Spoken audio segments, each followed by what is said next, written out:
Salve, salve pessoal! Aqui quem vos fala é Marcos Morcego e eu vim aqui para apresentar mais um Caverna do Morcego.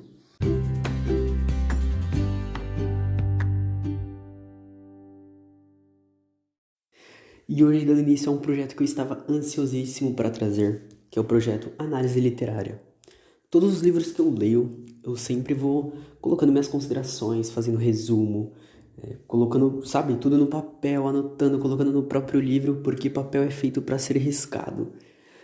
E eu falei, putz, vou trazer isso pro podcast, eu acho da hora, embora seja uma visão de alguém que simplesmente estuda o livro, não estuda a fundo os conceitos, não é alguém que, tá estudando isso academicamente, tá estudando por conta própria. Eu achei interessante para dar uma visão geral do livro, para trazer livros novos, trazer livros diferentes, trazer uma visão do meu pensamento, da construção do pensamento que eu tô tendo como negro e marxista. E é isso, bora lá. E para começar este projeto, o primeiro livro que eu vou analisar é o livro do Florestan Fernandes. Mas primeiro, quem foi Florestan Fernandes? Foi um sociólogo, um puta sociólogo, foi tipo um cara sensacional. Também foi político e ele é considerado o cara que introduziu a sociologia crítica no Brasil. Ele tem projetos fenomenais, com questão de educação, com questão do negro, que é o que eu vou falar hoje, com questão do indígena.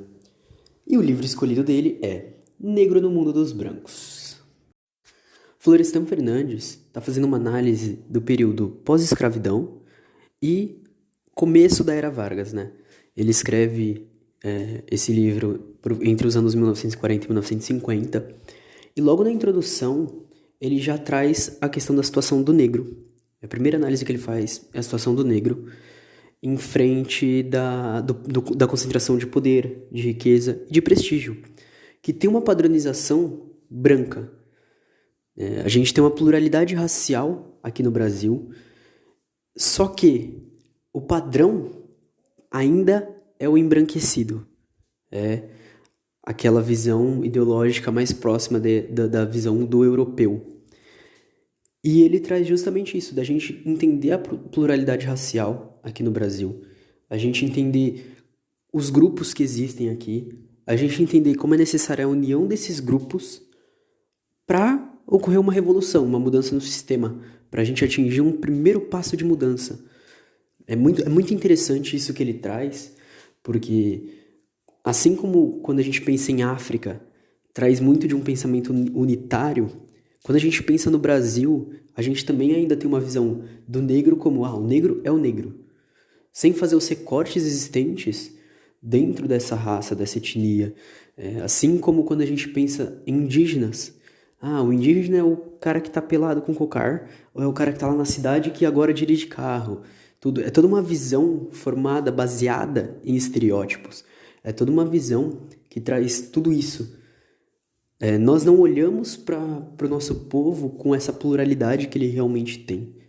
A gente olha com uma visão que é passada pela burguesia, que é uma visão que vem dessa questão do olhar lá de cima. Não é uma visão que é a visão que a gente realmente deveria ter. É uma visão que é construída socialmente para a gente ter. Após a introdução, ele traz a questão das barreiras da cor, né? O que seria essa questão das barreiras da cor? Sem a gente ter a equidade racial, sem a gente ter os direitos realmente justos para todo mundo e a cor não ser mais um impedimento, a gente já tem um apaziguamento da luta. A gente tem muito uma construção social de que, do próprio mito da democracia racial, dessa questão de a gente já achar que tá tudo bem, que tá tudo certo, que tá tudo legal. E aí, ele traz uma frase que é uma frase que eu acho que se encaixa perfeitamente em toda a história do Brasil. Não é só a democracia racial que está por constituir-se no Brasil. É toda a democracia, na esfera econômica, na esfera social, na esfera jurídica e na esfera política. Ou seja, ele está falando que o problema não é só a questão racial que ainda está com dificuldades, que não consegue mudar, que continua naquele mesmo pensamento. Ele está falando que o problema é econômico, o problema é social, o problema é jurídico, o problema é político.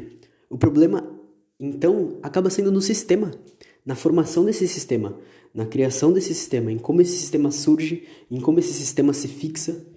E aí falando muito da questão do capitalismo, em como ele se fixa num primeiro momento dentro da escravidão e num segundo momento né, na questão do imperialismo, na questão de dominação, na questão de você sempre ter algum grupo sofrendo, na questão dos países centrais se aproveitarem dos países periféricos, muito disso.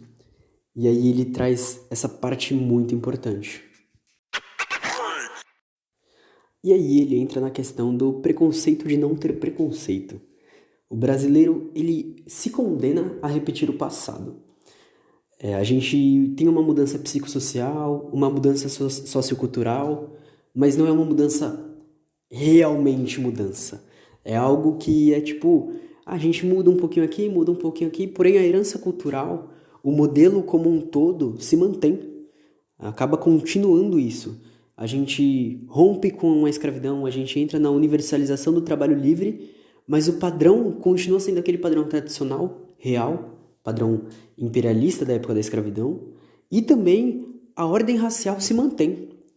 Ou seja, a gente, muda aqui, muda uma coisinha ali, e acaba que não muda efetivamente nada.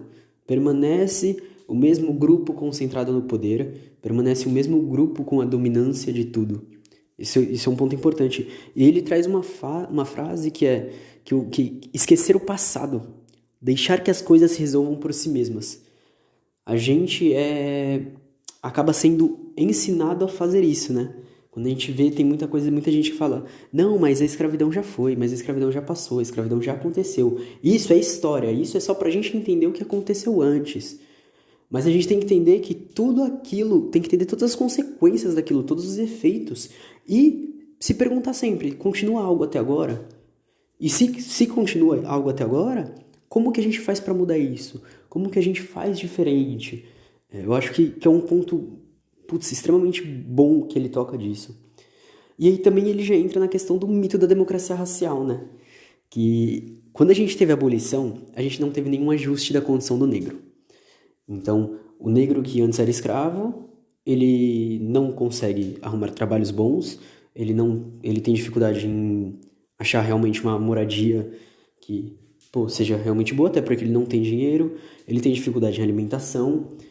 E após a abolição, como não houve nenhum amparo estatal, não houve esse ajuste, sabe? Não houve uma possibilidade, uma ajuda.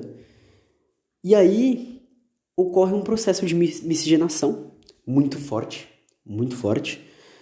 E aí vira uma desculpa para manter essas estruturas, né?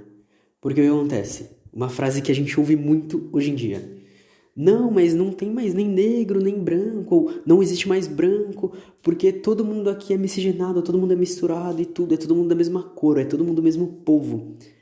E isso é uma desculpa para manter a estrutura do jeito que ela tá. É um bagulho muito louco isso. E ele vai além. Ele fala, quando entra o trabalho livre, né, que eu já citei que o preto não tinha condição de achar um trabalho realmente bom, o trabalho livre ele traz a subsistência para o preto. Ou seja, ele muda pouca coisa da sua questão social, como ele se colocava socialmente. Porque quando entra o trabalho livre, ele disputa com os outros brancos, que são até então dominantes, e com a entrada dos imigrantes, ele também disputa com os imigrantes, que vêm justamente para causar o embranquecimento. Então, o povo que domina vai querer quem? O preto ou vai querer o imigrante? E aí é outro problema que acaba colocando o mito da democracia racial em xeque, sabe? Ele chega e fala, peraí, isso daqui é mito. Democracia racial é mito, não existe. Isso é falso. E aí ele traz, né, que a democracia racial só se valeria com oportunidades iguais e justas. E é justamente esse o ponto, né? Tipo, não dá pra não olhar pra sociedade e perceber que existe esse problema da questão racial. Porque, assim, se realmente não tivesse esse problema da questão racial, beleza, democracia racial estaria corretíssima. Só que, a partir do momento que pessoas morrem pela cor da pele, a partir do momento que pessoas têm menos oportunidades pela cor da pele, a partir do momento que pessoas têm menor salário pela cor da pele, pera lá, não tá igual, não tá justo, tem um certo problema aí. Isso sem entrar, né, nas outras questões, por exemplo, se você for uma mulher negra, se você for uma pessoa trans negra, são coisas que podem acabar agravando o nível de diferença social, né, o nível de abismo.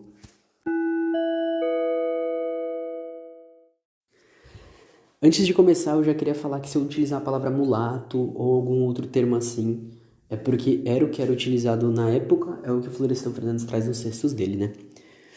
E aí ele entra na questão de perspectivas futuras. Principalmente esse primeiro capítulo, ele é meio um vai e vem, tá, gente? Então, se acostumem. Ele fala das contradições sociais herdadas do passado, em como a sociedade atual carrega elas ainda, sabe? E como isso é um problema nosso, é um problema da nossa sociedade. É um problema que a gente tem que resolver. E a gente, eu não falo a gente como negro, eu falo a gente como sociedade de modo geral. A gente como todas as pessoas que frequentam este país, por exemplo. E aí ele fala do desenvolvimento capitalista, que o desenvolvimento capitalista, ele não se importa com essas questões, não se importa com essas contradições. Ele não se importava naquela época, ele não se importa hoje, a não ser quando busca benefício próprio, quando busca um melhor engajamento, quando busca atingir mais pessoas, aí eles se utilizam disso, né? E aí acaba se mantendo a concentração de poder, de terras, de riquezas. E aí ele fala um termo que eu já vou relacionar com os dias de hoje, que é o conservadorismo da cultura tradicionalista. E aí o que é isso? Quando a gente pensa na questão do conservadorismo, a gente está pensando em se manter as estruturas do jeito que elas são. E é uma coisa que o próprio presidente dos dias de hoje traz, né? A gente é conservador nos costumes. Ou seja, eles querem manter a sociedade do jeito que ela é. Como se não houvesse problema, como se não tivesse nada de errado. Tá tudo certo, tá tudo bem, tudo perfeito. E aí, ele também fala uma coisa que é a família tradicional. E justamente essa cultura tradicionalista que ele tá falando, não tradicional de tipo, é a cultura, é a família padrão, é a cultura padrão, é a cultura que é tida como padrão. Não que necessariamente seja a maioria, mas está numa posição de elite, em uma posição de comando, em uma posição onde teoricamente pode tudo, em uma posição onde você manda, a posição que faz a ideologia, sabe? Isso eu acho que é um ponto crucial para quando a gente olha para o presidente atual, para quando a gente olha a formação do Brasil no contexto contemporâneo e tudo. E aí ele também entra na questão do aumento da industrialização, né? Com o desenvolvimento do capitalista. E aí a luta contra a concentração social, racial, contra a concentração de renda, contra a concentração do prestígio social e do poder, se torna direta. O preto luta diretamente contra a sociedade, né? E aí, após a abolição, ocorrem alguns problemas, né?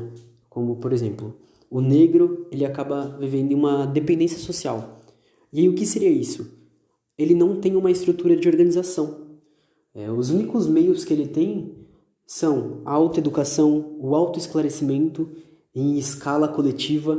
Quando a gente pensa, por exemplo, na questão do movimento negro que o Silvio Almeida trouxe no Roda Viva, é um negócio muito louco, porque antes disso, o negro não conseguia se mobilizar. E a partir de quando ele se vê como coletivo, quando ele se vê como um grupo, ele começa a dar esses primeiros passos. E não é uma luta por privilégios, é uma luta contra os privilégios existentes. É uma luta para terem oportunidades iguais, para acesso de espaços e para condições. É um reconhecimento da diversidade, um reconhecimento de que tá todo mundo nisso, sabe? É um bagulho muito louco. Ele dá um tocante em movimento e segregação, que aí ele traz uma coisa muito próxima do que aconteceu com os Estados Unidos, que poderia acontecer, porque a gente tem um sistema que impede essa unificação racial, né? A gente tem um isolamento espacial, cultural, social, e é produto do tratamento dispensado às minorias étnicas e raciais, né? É produto de tudo isso que sempre foi negado para esses grupos. Então, até que ponto fica suave de mudar, né? E aí ele entra na questão da tolerância e discriminação racial, né? Porque a tolerância é quando a gente simplesmente aceita o que está acontecendo.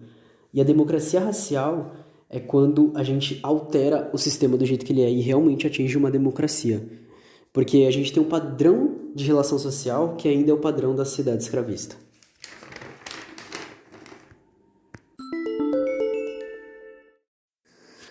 E aí, o Florestan traz os tipos de preconceito racial. Ele não explica tanto, mas ele traz Horaci Nogueira, que vai explicar o que acontece no Brasil. Depois ele entra na questão do negro versus o branco. E fala que sem a visão de superioridade do branco, a gente não estaria nesse regime. E é um ponto muito importante, porque é uma construção do sistema, é uma construção social, feita com base em medidas científicas que foram feitas, não que são fatos, não que realmente acontecem, né? Como quando a gente pensa, por exemplo, em eugenia, na questão do darwinismo social, que foram medidas feitas para explicar isso, né? A gente teve a própria religião também dando um passo muito grande nisso. E aí surge também o preconceito reativo, né? E o que é o preconceito reativo? É combater a ideia de que existe preconceito. É quando você olha e fala, mano, não, nada a ver isso daí não existe. É muito louco, né? Porque aí falam, não, porque o preconceito só existe porque o negro continua mantendo isso tudo vivo, porque ele sempre traz essas pautas e tal. É muito louco. E aí ele entra na questão da discriminação e segregação. A estrutura, quando a escravidão é rompida, né, acaba marginalizando esses grupos. Os grupos seriam o negro e o mulato. Como eu disse, ele traz essa definição, mulato. Ele traz esse nome. E aí ele já fala que, por tudo que ocorreu pós-abolição, então a abolição ela realmente não aboliu. Porque não teve política de amparo, e só em 1945, de acordo com o próprio Florestan, é que efetivamente começa o primeiro passo de uma ascensão social, de uma abertura que ainda é restritiva. Então, a gente tem fim da escravidão, 1988. Mas só em 1945 a gente classifica como uma real abertura do negro na sociedade. Olha o tempo que foi passado. Olha quanta coisa rolou até lá.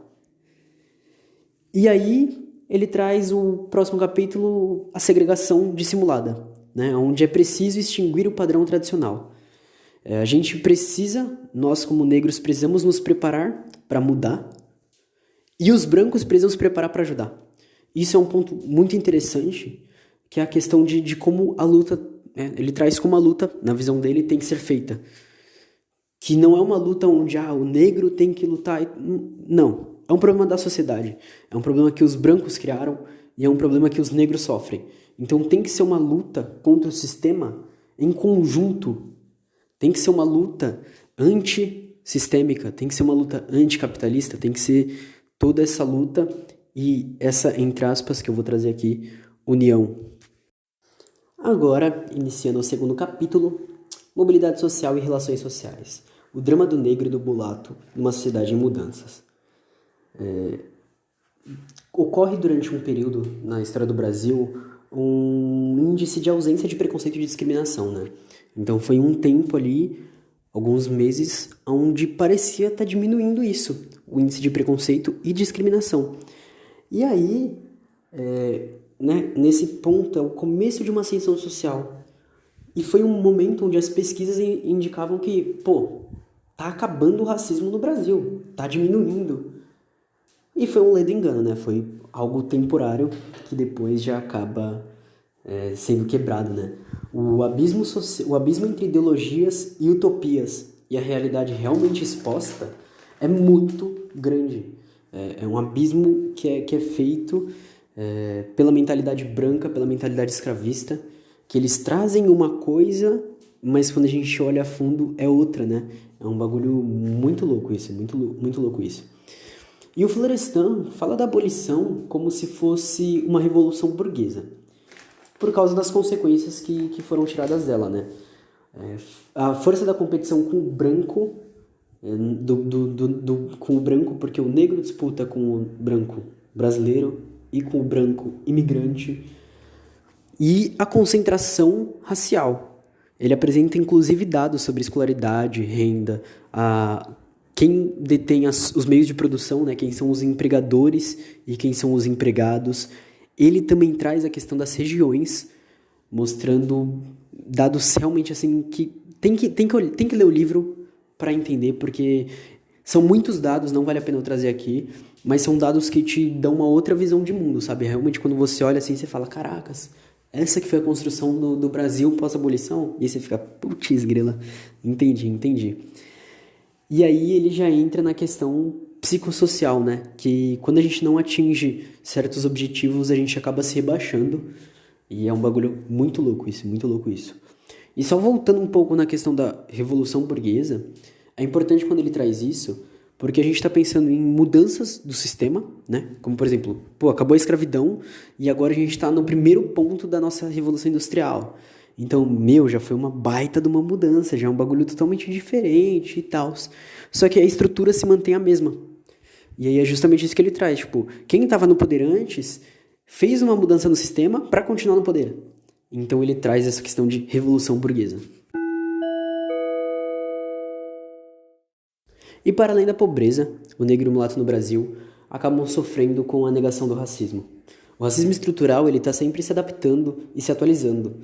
Na época, existia uma legislação romana, que era o que determinava que africanos e indígenas eram coisas, eram bens. Embora tenha ocorrido a questão do conflito, né, da escravidão com o catolicismo, acaba se tornando, esse conflito acaba sendo levado apenas para a questão do índio, né, para a questão indígena no Brasil. E aí ocorrem certas coisas, né? Ocorre um orgulho conservador, as aristocracias permanecem brancas e ricas. Ele cita alguns líderes abolicionistas, como José Bonifácio, Luiz Gama, Antônio Bento, e ele fala do pós-Primeira Guerra, onde os movimentos negros trouxeram uma percepção mais realista da complexidade da sociedade brasileira. E é quando eles começam a trazer isso para a sociedade de um modo geral. É quando o negro começa a ter uma primeira percepção de coletividade, de luta, de tipo olhar e falar, dá pra gente fazer algo, dá pra gente se movimentar. E é quando eles começam a tentar. E aí, quais são as raízes da ordem social competitiva no Brasil? O que aconteceu com a estrutura capitalista quando se rompe a estrutura escravista e quando entra o trabalho salariado aqui no Brasil? O que acontece é justamente o que foi explicado antes, né? O negro e o mulato acabam sendo marginalizados e eles acabam entrando em competição direta no mercado, na sociedade, em tudo, com o imigrante e com o branco que já é daqui. E a imigração acaba ajudando nessa formação de uma massa pobre, tanto na área urbana quanto na área rural. E além de ser uma massa pobre, é uma massa negra também. Ou surge uma competição por trabalhos monopolizados por brancos. E aí, ele traz uma frase, né? Eu adoro trazer as frases do Florestan, porque são frases assim, que eu sempre fico pensando muito. A revolução social da ordem social competitiva iniciou-se e concluiu-se como uma revolução burguesa. Que é justamente o que eu trouxe anteriormente, da questão de como eles se aproveitaram do sistema para manter a estrutura. E isso surge 3 efeitos no negro, né? O trabalho de subsistência é um deles. Um outro é o trabalho rural, que acaba sendo análogo à escravidão e recebendo menos do que o imigrante ou do que o branco. E em grandes cidades inicia-se a favelização. É o primeiro passo sobre isso, né? Quando a gente estuda, por exemplo, a revolta da vacina, a gente vê a construção real desse efeito social. E é muito, muito forte, muito forte. Surge também um desemprego permanente ou temporal, resultando em parasitismo, sobrecarga para a mulher negra e uma anomia geral. E aí o Caio Prado Júnior traz o que eu falei agora há pouco, que pobre e preto se tornam sinônimos. E aí surge um processo, né, enquanto ocorre tudo isso, um processo de uma segunda abolição, né? Porque os pretos acabam tentando lutar, acabam tentando fazer frente a isso, e a sociedade acaba negando, a sociedade acaba fechando as portas, a sociedade acaba dificultando tudo isso. E aí a gente traz a segunda abolição como negada pela sociedade. Evidências da desigualdade racial e seu significado sociológico. Nenhuma mudança alterou o sistema, alterou a concentração de riqueza, de poder e nem de prestígio.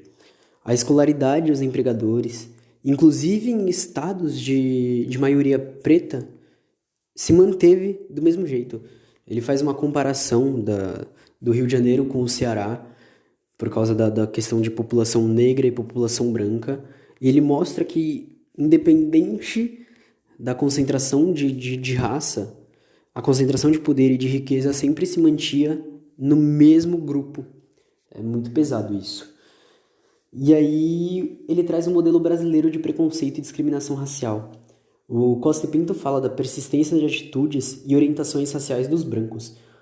Esse padrão cultural herdado, sabe?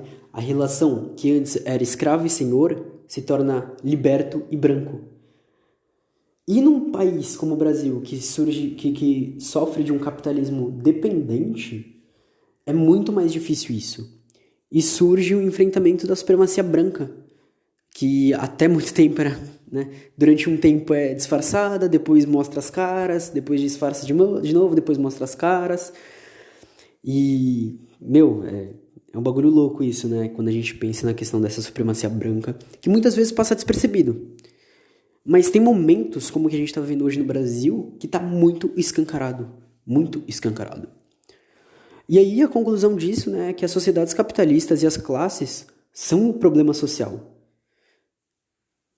Olha essa parte que ele traz. As sociedades capitalistas e as classes são um problema social. Ou seja, é uma visão de que justamente essas lutas de classes que estão acontecendo se partem justamente dessa motivação. O problema do sistema capitalista e o problema da separação em classes e o problema de como a burguesia rege tudo e de como é formado o capitalismo, de como ele se estrutura, é o problema de tudo.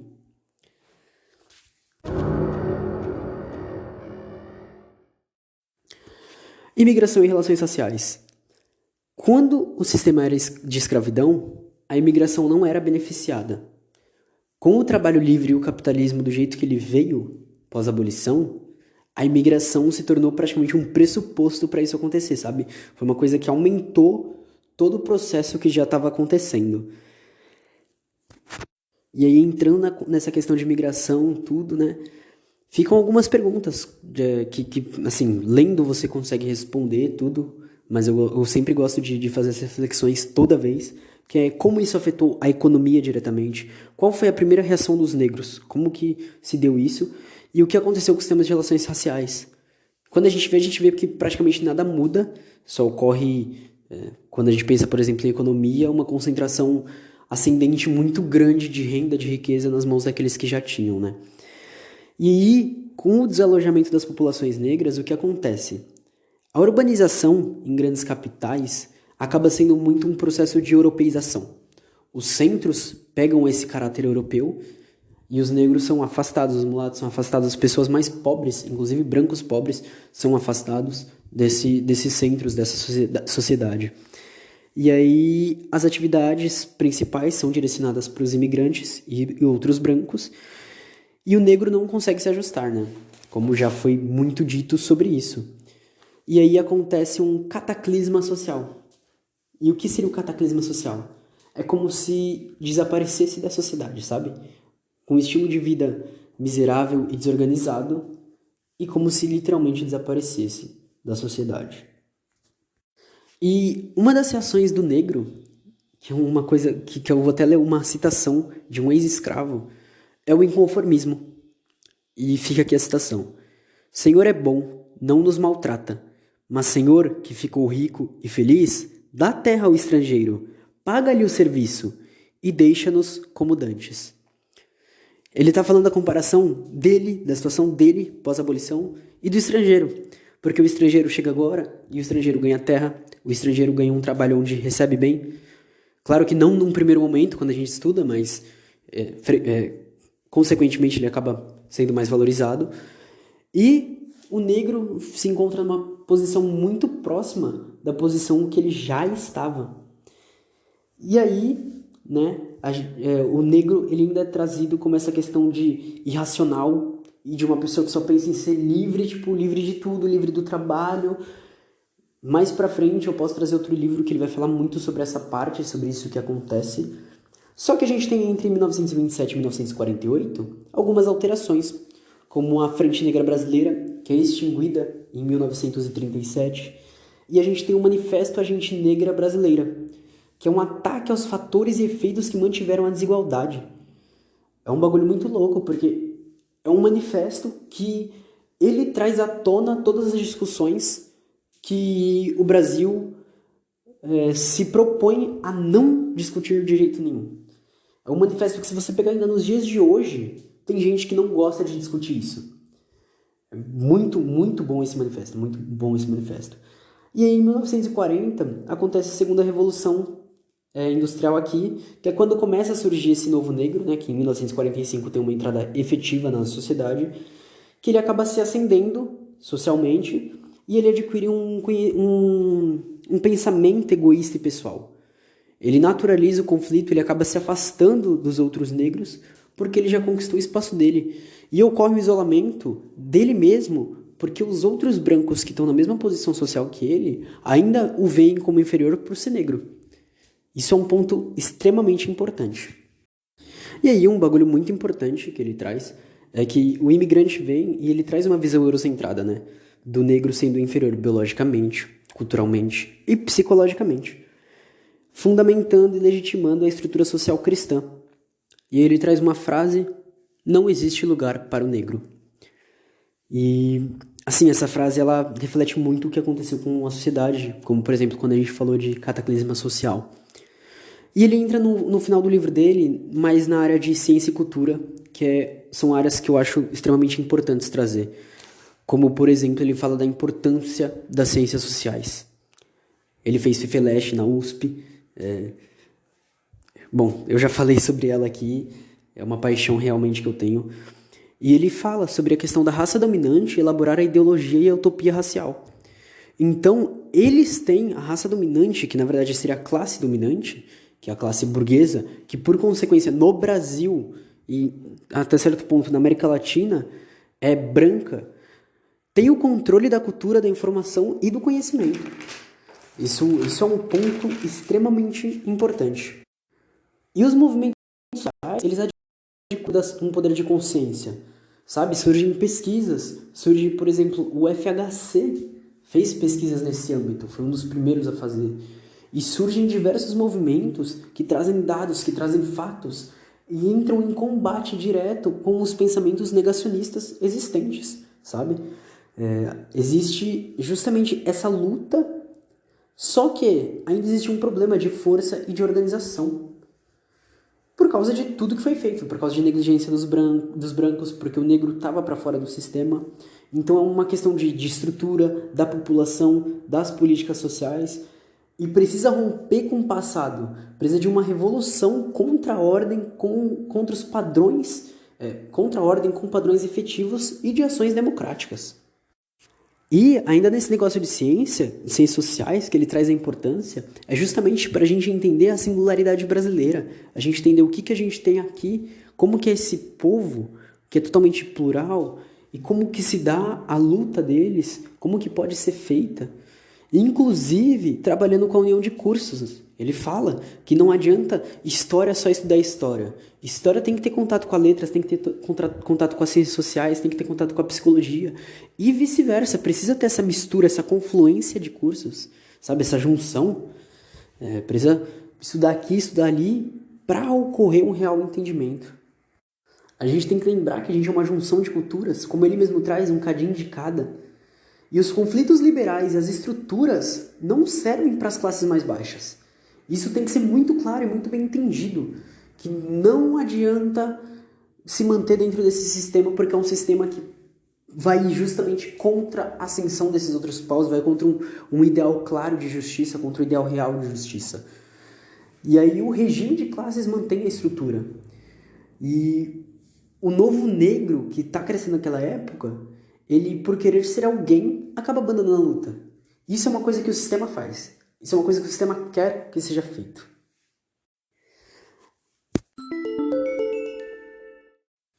E aí, ele entra na parte da poesia, que ele fala a inserção na poesia e na arte em geral. Ele traz Oswaldo de Camargo. E ele fala da emancipação cultural e intelectual. Aí você faz uma relação com muitos movimentos que a gente tem hoje, ainda que servem. A música está servindo hoje muito disso. Muitos cartoons estão saindo para isso, muitos desenhos. A arte, de forma geral, ela é uma parte excelente para essa libertação, para essa emancipação cultural e intelectual. E ele também traz o teatro negro. Ele cita o primeiro negro que participou de algum teatro que é registrado na história, que é na Grécia Antiga. Isso é muito importante. E ele traz de um embranquecimento que aconteceu na construção do teatro negro. O Romeu Cruzoé e o Lúcio Cardoso são exemplos disso. Eles são negros que foram embranquecidos pela burguesia, né? Teve esse ideal de não, eles são brancos, tudo. E aí ele traz Abdias de Nascimento, onde ele fala que o teatro é um testemunho dos pensamentos. O Abdias é um cara que vale a pena ler, vale a pena ver a história. É muito louco. E ele também traz uma relação com o que Sartre trazia nessa época, sobre a quebra da estética e a revolução da poesia negra na França. Uma questão de você adquirir uma consciência, de você lutar e de você superar. O negro está reivindicando o passado e lutando pelo futuro. E aí, já trazendo essa questão de poesia e essa questão de teatro, eu queria indicar a coleção Cadernos Negros, que são poemas afro-brasileiros, que, sabe, você sente a essência, você sente a alma, você aprende muito, é um bagulho muito louco para realmente mexer com você. E aí a luta de superação, ela tem que romper com as estruturas, com as instituições, ela tem que ser realmente emancipatória. E em contrapartida, a gente também tem uma representação folclórica, uma representação, principalmente na tradição oral, falando mal do negro. É uma parte, é um capítulo onde ele traz diversos poemas, diversas frases, e se torna até realmente pesado, assim. Mas é muito, muito interessante ver, né? Porque a gente tem que entender isso também. E aí ele chega na conclusão. Ele fala que as instituições que nós temos não conseguem romper com a estrutura, porque são raízes econômicas, sociais, culturais. As classes e as raças dominantes, as classes e a raça dominante se mantêm na estrutura de poder, né? E os outros grupos, que somos nós, nos tornamos impotentes frente a isso. O mundo colonial permanece, a gente tem posse de terra, a gente tem a aritocracia, a expoliação, a marginalização, além de outros fatores sociais. E na América Latina a gente precisa ter um cuidado maior, principalmente porque é o contexto que a gente está analisando, porque com o capitalismo dependente e tudo, a gente teve mudanças superficiais, a gente teve uma hierarquia mantida, a gente teve um liberalismo que foi um instrumento de adaptação da ideologia, do capitalismo no caso, e que não promoveu a revolução da ordem. Ele simplesmente ajudou a expansão do capitalismo, com expropriação econômica, concentração de riqueza, opressão e repressão. E também o desenvolvimento do capitalismo, o desenvolvimento desse sistema, o desenvolvimento do racismo estrutural, ele tenta naturalizar a desigualdade. Ele tenta trazer tudo isso, trazer essa diferença no campo político, social, cultural, que é uma diferença que acontece em todos os campos quando ela acontece, como algo normal, algo ok, algo que tem que ser mantido. E por isso a nossa luta, ela é antirracista, antifascista, anticapitalista, antissistêmica. Muito obrigado. E assim eu encerro o capítulo de hoje. Muito obrigado para quem ficou por aqui. Quem quiser falar qualquer coisa, Twitter, @Morcego _Marcos _, Instagram, a mesma coisa. No Instagram tem alguns resumos meus que eu deixei lá sobre este livro. Faz um tempo já que eu fiz, então é só dar uma roladinha lá. Quem quiser trocar ideia comigo no Zap também tamo on. E é isso, eu espero que vocês gostem, espero que vocês reflitam. Quem quiser ler, eu também tenho ele em PDF, mas é um livro que eu gostaria de ter em mãos, então quem puder comprar, acho que vale a pena, é um dos livros que vale a pena. Vale a pena também estudar mais sobre Florestan Fernandes, mas também não tratar ele como o único escritor sobre isso. Existem outros escritores e escritoras que podem ser vistos, inclusive alguns são citados, alguns eu só passo por cima, outros eu falo mais aprofundadamente, Eu falei mais aprofundadamente. Muito obrigado. Tchau, tchau.